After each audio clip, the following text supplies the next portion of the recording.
நித்தியகல்யாணி எனப்படும் ஒரு வகை செடி எல்லா தட்பவெப்பங்களிலும் வளரக்கூடியதாகும்.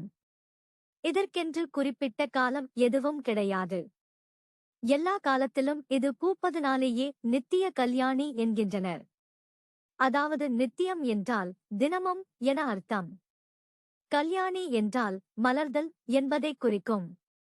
இந்த பதிவில் நித்திய கல்யாணி செடியின் ஆரோக்கிய நன்மைகள் பற்றி தெரிந்து கொள்ளலாம் வாங்க. நித்திய கல்யாணியே ஆங்கிலத்தில் பெரிவிங்கிள் ஃப்ளவர் என அழைப்பார்கள். குறிப்பாக இதற்கு சீன மருத்துவத்தில் மிகப்பெரிய இடம் உள்ளது.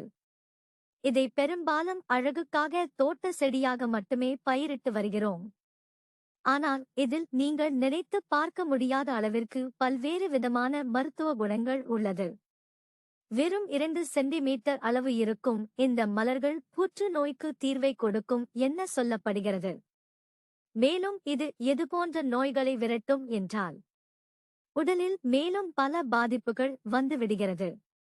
இந்நோயைக் கண்டு நாம் அச்சப்பட வேண்டாம் என்றாலும் அது வந்துவிட்டால் கட்டுக்கோப்பாக இருப்பது அவசியம். நீரிழிவு நோயாளிகள் இரத்த சர்க்கரை அளவை கட்டுப்படுத்த நித்திய கல்யாணி இலைகள் மற்றும் பூக்களை தண்ணீரில் கொதிக்க வைத்து கஷாயமாக சுண்டி வந்ததும் காலை மாலை என இருவேளை குடித்து வந்தால் நோயின் தீவிரத்தன்மை குறையும். ஜுரம், நாள்பட்ட காய்ச்சலால் அவதிப்படுபவர்களுக்கு நித்திய கல்யாணி சிறந்த அருமருந்தாகும்.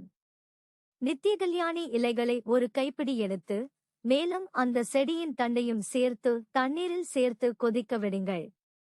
அது பாதியாக சுண்டி வந்ததும் தேவையான அளவு சர்க்கரை அல்லது தேன் சேர்த்து மேலும் சுண்ட காய்ச்சி இருவேளை குடித்தால் ஜுரம் மாயமாகிவிடும். மனநோய்க்கு ஏற்ற சிறந்த தீர்வை வழங்கும் மூலிகையாகவும் நித்திய கல்யாணி திகழ்கிறது. அதேபோல இரத்த சோகை, இரத்த அழுத்தம் உள்ளவர்களும் நித்திய கல்யாணி பூக்களை தண்ணீரில் கொதிக்க வைத்து குடித்தால் குணமாகும். எனவே இந்த அற்புத மூலிகையை உங்கள் உணவில் கட்டாயம் சேர்த்துக் கொள்ளுங்கள். கருவுற்றிருப்பவர்கள் இந்த வகை மூலிகைகளை எடுத்துக் கொள்ளும் போது மருத்துவர்களின் ஆலோசனையை பெறுவது நல்லது.